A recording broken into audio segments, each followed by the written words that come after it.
y'all, it's Taren. Welcome back to my channel. Welcome to my kitchen.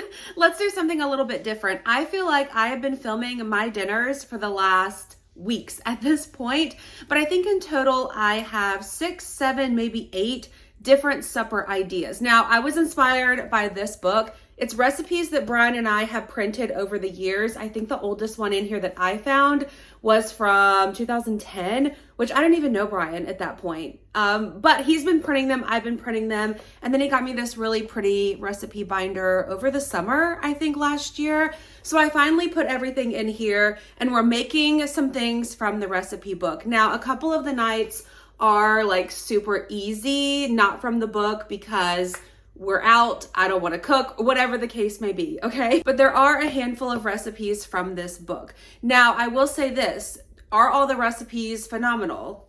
Maybe not.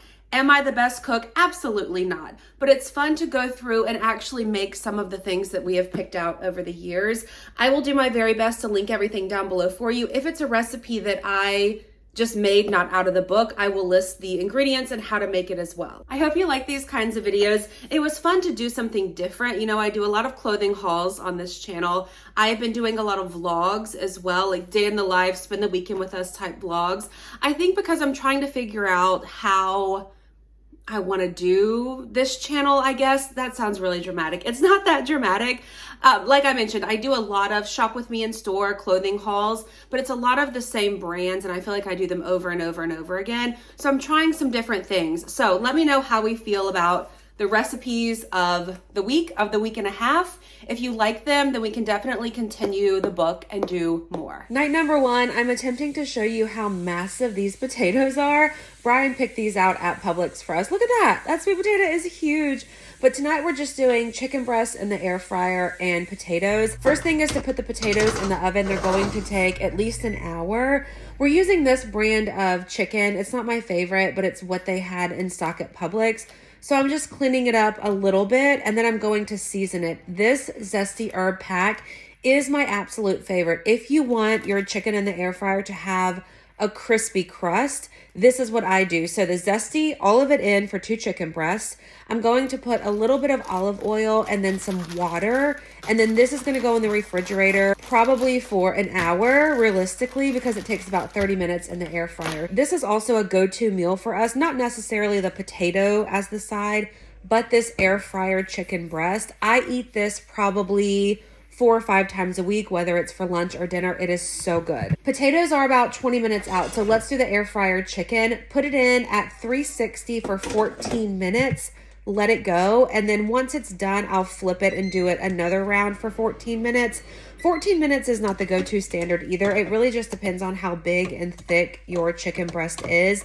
These were pretty big, thick pieces, so I did it a little bit longer than I normally would. Potatoes are done, a little bit of butter, a little bit of cheese, and then here is my chicken breast. It is cut in half because I have a phobia of eating undercooked chicken, okay? But this meal, 10 out of 10, it will always be good to me. Happy Monday, welcome back to, I don't know how many suppers you're getting in this video. All right, tonight we're going through the recipe book. I've already picked out what we're doing, obviously, because I'm standing here, it is dinner time. Okay, before I get ahead of myself, let me show you what I'm doing. When I put this book together, I don't know if I said this in the beginning or not, but in the front spot of each little tabbed section, I put like the thing I wanted to try the most. So the front thing in the entree section is this, Italy in a pan. It's no surprise, we are going to Italy this year. So I thought that it would be fun to make this for tonight. I've already started my water on the stove. I'm going to boil my pasta noodles first.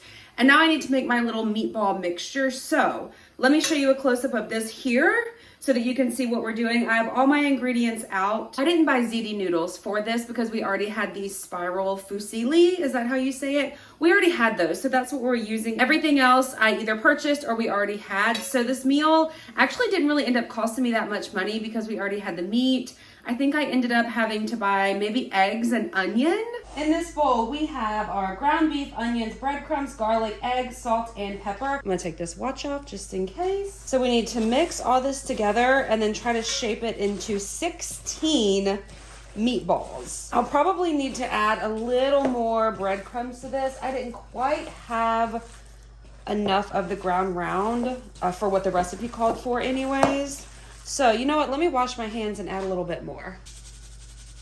So since we need 16, which now that I'm thinking about it, this seems like a lot for 2 people. I think I need more breadcrumbs. That's not gonna hold together. Let me make these into meatballs and I'll be back. All right, I made 10 meatballs. I did not use all the meat, but I figured that's plenty for tonight, and then I'll have a serving left over for lunch tomorrow. Oh, there you go. There's the meatballs. Pasta is going into my salted boiling water. Let's test this oil. Okay, yeah, I think that's okay. It says cook these, brown them on each side like 6 to 8 minutes because we're gonna put everything in a dish at the end and bake it. So I did already preheat my oven. I don't know if I told y'all that either. Preheated it to 350.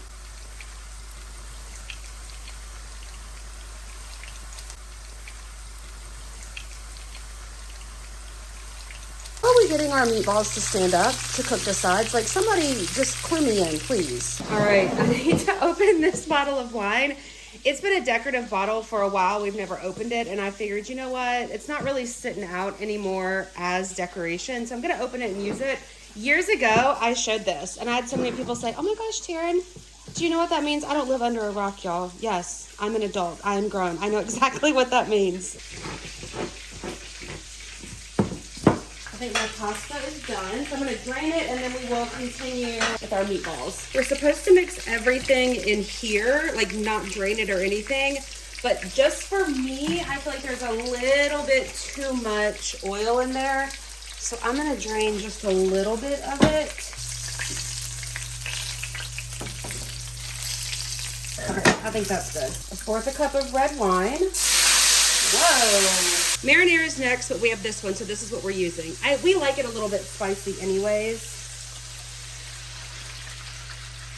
That wine smells strong. A little bit of spinach, maybe a lot of it. I like spinach. Parsley, basil, and then just mix it all together. I feel like that's good. So it says remove from heat.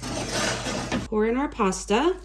Oh my gosh, I thought we were about to lose all that pasta, y'all. Mix it all together. That looks so good. Into a baking dish. Top it with these little mozzarella balls. Also, I lied. I did have to buy these mozzarella balls. These aren't just hanging out in our kitchen. They kind of look like marshmallows, don't they? And there we go. In the oven for 25 to 30 minutes at 350, if I didn't say that already. 25 minutes later, this is what we're looking like. We're gonna let it sit for 10 minutes and do a taste test. What's the matter? I put some cheese on mine. I put too much cheese on it, if I'm being honest. So... Brian calls it the stinky cheese. Okay, the noodle don't really taste no different than noodles what we normally do. Let's do a meatball. I cut it open. That's the inside. That's pretty good. That's really good, actually. Happy Tuesday, y'all. Tonight, we are doing this like Facebook recipe my mom sent me so long ago at this point. We picked these out. El Monterey beef and bean burritos. They have different inside options, but this is the one that we like. 8-pack. So I'm not going to do all 8 of them, but they are like a shorter burrito. That's the length of them. This is also super simple. I don't know why, like they didn't have the regular size enchilada cans. So this is what we have. And basically we're putting this in a baking dish, spread the enchilada sauce over the top, sprinkle with cheese, and bake in the oven according to the back of the burrito package. 375 for 25 minutes if your burritos are frozen. It does say leave them uncovered about 1 inch between burritos. Enchilada bake update. That's what we call it. The enchilada bake. It is like an hour or 2 later. I was going to do 4, but then Brian just called. He's on his way home from work and he is starving. So I went ahead and did put all 8 because this is a pretty big dish. Enchilada sauce covered with like a Mexican blend cheese. My oven is preheating, but it's close enough to being done. 25 minutes at 375. Looks pretty good. Cheese is melted. I need to taste or like poke one of these burritos to make sure, because we want them not mushy. Can't tell if that's cheese I'm poking. Beebs, will you come look at this? Seal of approval from Brian. This is supper. Happy Wednesday night, y'all. You do not get a supper video from me tonight because we're actually going out. I filmed a whole like spend the day with me, get ready with me video, so I will link that down below for you. We will continue this what we're having for supper series on Thursday. Tonight we're doing pot pie noodles. I will show you the recipe, but first, last night we ended up just doing Conecuh sausage and hot dog buns. We call them Conecuh dogs. Mustard on top, a little bit of potato salad on the side. This potato salad is the Publix New York style potato salad. Super simple recipe. not really recipe I say, but super simple dinner. So I'm showing you, but it's just an idea. Like if you need a good quick dinner idea, there you go. Tonight, pot pie noodles. Here we are in the recipe book. Pictures are black and white, so use your imagination, but it seems to be pretty simple. It says to go ahead and have your chicken cooked and shredded. So I have 2 chicken breasts. I'm gonna throw in the air fryer, shred them, and then we'll get started. Just put water on to boil for the egg noodles. Let's do this little mixture. So let's melt some butter. I'm gonna add some shredded carrots, onion, celery, garlic, salt, and pepper. Cook this for about 3 minutes. Oh, and I did preheat my oven to 375. 2 tablespoons of flour. Recipe says mix this for about a minute or until it's thick. 2 cups of chicken broth. And 2 cups of heavy cream. Mix it all together, bring it to a boil. We're at this point now with our mixture. The noodles aren't quite ready yet because the next step says to mix in your peas, corn, noodles, and chicken. Frozen peas and frozen corn, it says. So this is what we have, but I'm not going to use the whole bag. Well, that was pretty much the whole bag. Oh, okay. My chicken is done though.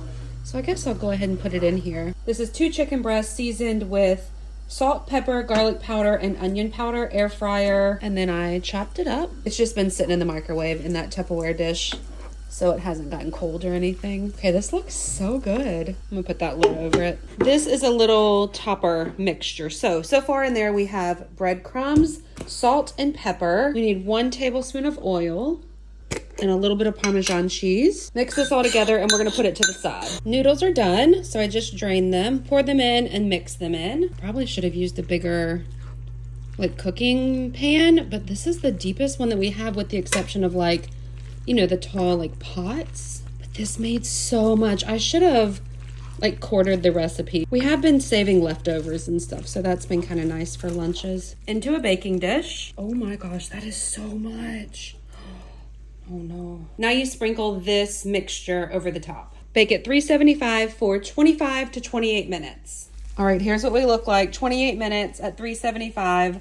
The top, like that little bowl mixture, isn't really settling in. So I think I'm just gonna mix it in because everything is done. I can see like the crispy bits on the edges. All right, here it is in my bowl. It smells really good. All right, let's do a little taste test. To be fair, I did just take a bite of chicken and then I figured we should do this together. Okay, it's not bad. It doesn't quite taste like a chicken pot pie. It's just kind of like noodles and chicken. But it was something different to try, you know? Y'all, just for reference, this is how much we ate, and this is how much is left over. Welcome to another night of dinners. This is what we're doing tonight. Danny's Southern style dirty rice. We do dirty rice normally, so I'm interested to see if this will taste any different. Also, Brian printed this in 2016. It's in one of the little clear sections of this binder because it is stapled. So we need ground beef, rice, Creole seasoning, bell peppers, onions, garlic, soy sauce, water, butter, and a little bit of paprika. First step is to brown the ground beef. I will drain it, but in the meantime, 6.5 cups of water. We'll bring this to a boil and then add the rest of our stuff. Let's add in our seasonings. Butter, soy sauce, garlic. We're opting for onion powder instead of onion. A little pepper mix. And then we have this Cajun seasoning. It says 4 tablespoons. Mix it all together, bring to a boil. It says add your meat and rice and then reduce to a simmer. So I'm gonna turn it down. We'll put it on medium. I have, oh my gosh, 3 cups of rice, which now that I'm thinking about it is a whole lot of rice for just 2 people. I need to figure out the serving sizes and like, you know, how big the dish is, like how much the dish makes, and then change it for just 2 servings. It smells really good though. Mix it all together. I'm gonna cover it, simmer for 25 minutes. Okay, 3 minutes until the timer goes off. I'm gonna go ahead and add a little bit of paprika.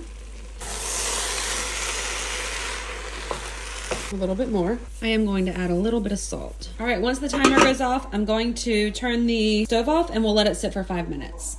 All right, here we go. It's actually, well, the lighting is kind of making, or my phone, I guess, is adjusting the light to make it look a little bit lighter, but it's more of like an orange color. It smells incredible. So let's do a little taste test. Okay, I'm like a glazed donut with my skincare. I like my dirty rice very spicy. I don't typically put peppers in it. I just season it with like the rice and the meat. So let's do a little bite. Okay, that's really good. All right, we will do this again. Happy last night of suppers, y'all. Tonight we're doing unfried chicken. However, okay, hear me out. I only have chicken breasts, but we're doing it anyways. What I did is I just pulled my chicken out, cleaned it, and put the ranch dressing on it, and we put it in the fridge to marinate. As far as the side, we're gonna try this one, tasty broccoli casserole. However, we've got a few hours, maybe more than that, before Brian gets home. I just wanted to get that chicken marinating.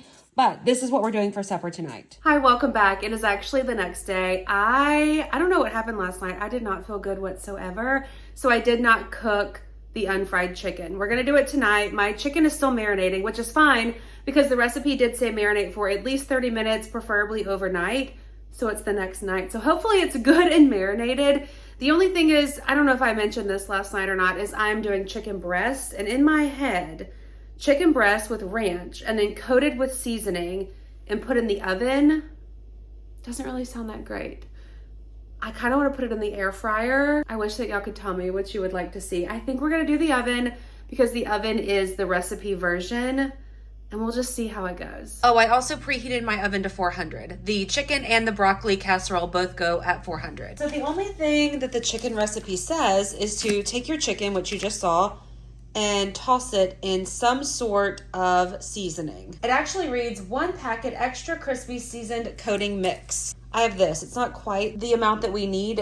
We're lacking a little bit, so we may add some to it. Yeah, I think we're probably gonna need a little bit more. So I'm gonna read the back and see what's in it and then add from my collection. Salt, pepper, onion powder. It doesn't say anything about spraying this, but I'm going to, just in case, with a little bit, like a light spritz of Pam. Okay, this is what we're doing now. Chicken, again, has been marinating for 24 hours at this point. Chicken into this, and then into the dish. Oh gosh, okay, I don't know. I'm gonna be honest with you. It's kind of gross. I mean, I like ranch, you know what I mean? But do I like it this much? Oh no, my dish ain't big enough. We're gonna take our extra, sprinkle it on like it suggests. And that's it for the chicken. Goes in the oven for, I think it said 45 minutes. Now let's put together this broccoli casserole. It only goes for about 20 minutes. Y'all, I swear Brian picked out the biggest bag of broccoli that we've ever owned. It says 2 packages of frozen broccoli, but this is obviously a very large package. So 2 10.8 ounce packages, and then you're gonna nuke it in the microwave for, what did it say, like a minute or 2? I don't know, however long to kind of get it a little bit unfrozen. In this pan, we have 1 can of cream of mushroom, some shredded cheddar cheese, and a little bit of lemon juice. I'm gonna cook this very slow. And then in the meantime, let's put a little bowl of something else together. All right, we need 1/2 cup of mayo. Okay, that's just gonna have to work. It says onions, but we're going with onion powder. I'm not sure I love the texture of onions. And 1 egg, and then whisk this all together. Now let's add it all together in a bowl, and then we'll put it in the dish. Broccoli goes in first. I did drain this. Stove mixture, which is the cream of mushroom, cheddar cheese, and lemon juice. This little bowl mixture. All right, mix it all up. I fear I made too much for this little dish, but that's okay. Okay, maybe not. Last step is a little topper. So I've got some butter melting in the microwave. You're supposed to mix a stuffing with it, and we actually bought this for Thanksgiving and ended up not using it. It's still good though. So I'm gonna pop this open, and I think it said 3/4 cup of this.